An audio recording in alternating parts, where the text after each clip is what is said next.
Hello friends, a question for you. Let's say you've been meditating for a short while, it's going great. Then one day you happen to be out when you suddenly feel stressed or anxious. What do you do? Because it isn't always easy to just stop and meditate for 20 minutes.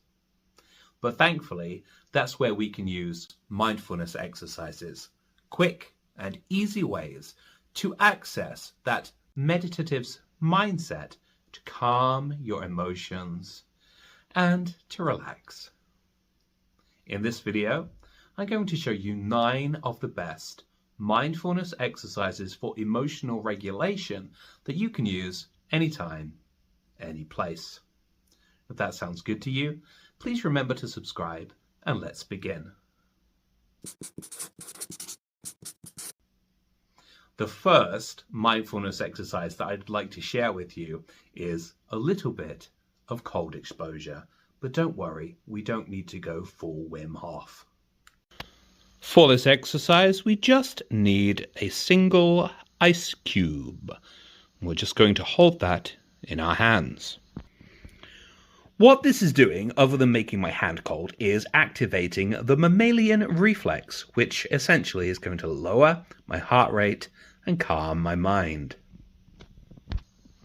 Amazing what a little ice cube can do. Oh, hello.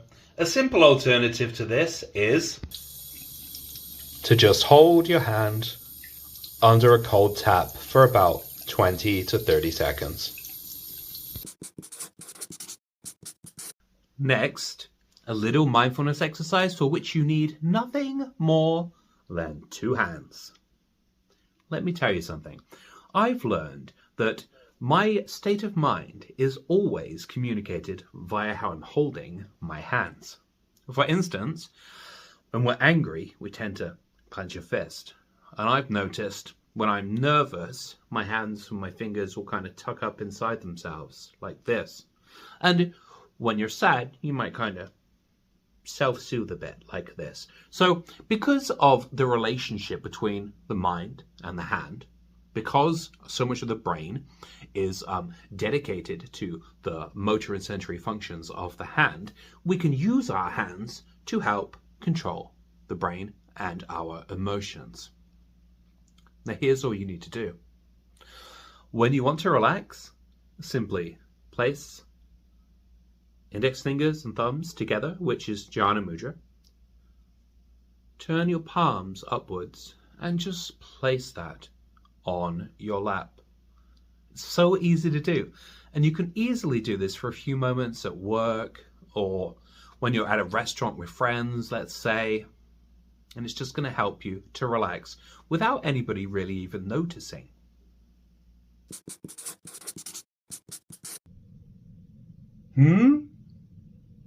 Oh, don't mind me. I was just holding my gaze fixed straight upon this golden doorknob. Now, why would I be doing that? Well, there's a very strong relationship between neural activity and the eyes. Throughout the day, our eyes make little movements called microsaccades. Now, the more erratic neural activity there is, the more our eyes are making these movements. But we can flip that on its head. What we can do is deliberately hold our gaze still, looking at something. And it's best for it to be something just plain and mundane. Just hold your gaze still, looking at something. And what that's going to do is it will still your neural activity in your mind, which in turn will make you feel calmer. And again, you can do this in just about 10 to 20 seconds. And all you're doing is just calmly holding your gaze, looking straight ahead. Easy. So I can see this little Christmas tree thing over here. I can see that wreath. And if you listen closely, I can hear the air conditioning. What the hell are you doing, Paul? Oh, I was just using the 5, 4, 3, 2, 1 grounding technique, which is an amazing and easy way to ground yourself and to calm your emotions. For this technique, all you need to do is name 5 things that you can see, 4 things you can touch, 3 things that you can hear, 2 things that you can smell, and 1 thing that you can taste. It's called the 5, 4, 3, 2, 1 grounding technique. This is fabulous for pulling your mind out of itself, out of your emotions and out of your thoughts, back into the present moment. And as you probably know, if you meditate, when you focus your mind on the present moment, you become calmer. Like Lao Tzu said, if you're thinking about the past, you're depressed. If you're thinking about the future, you're anxious. If you're thinking about now, you're happy. And one way to think about now is with this exercise, simply labeling things that you can experience or notice with your 5 senses. Are you enjoying this guide so far? I really do hope so. If you are, please could you share your support by liking, subscribing, and leaving a little comment.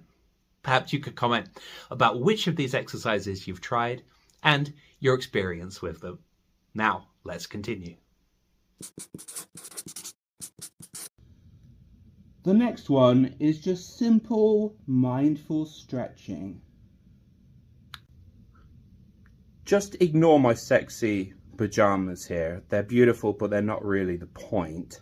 The point is just the gentle rotating, some stretching, paying mindful awareness to the movement of your body. It doesn't particularly matter too much which part of your body you choose to stretch.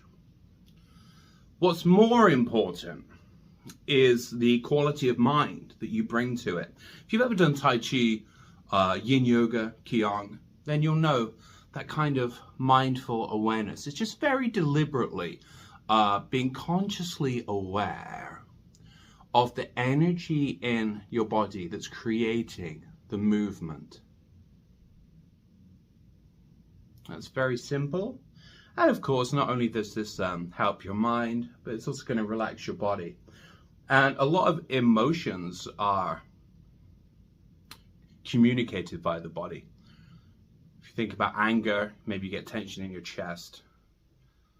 Or sadness, you might get, your face is all warm and...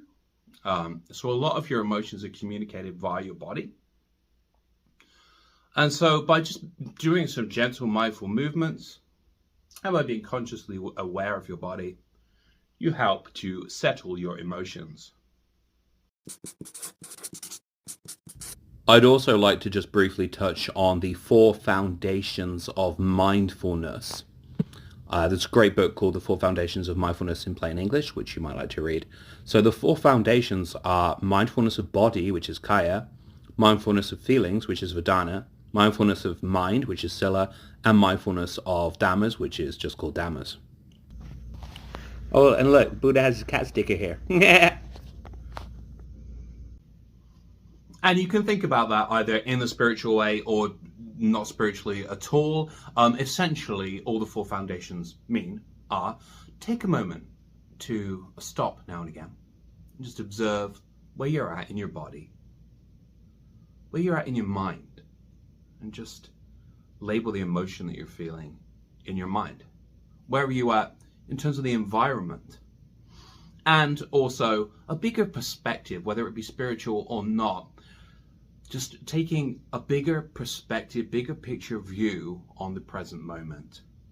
And those 4 things, those 4 foundations, are going to help you to stay mindful and help you to remain in control of your emotions.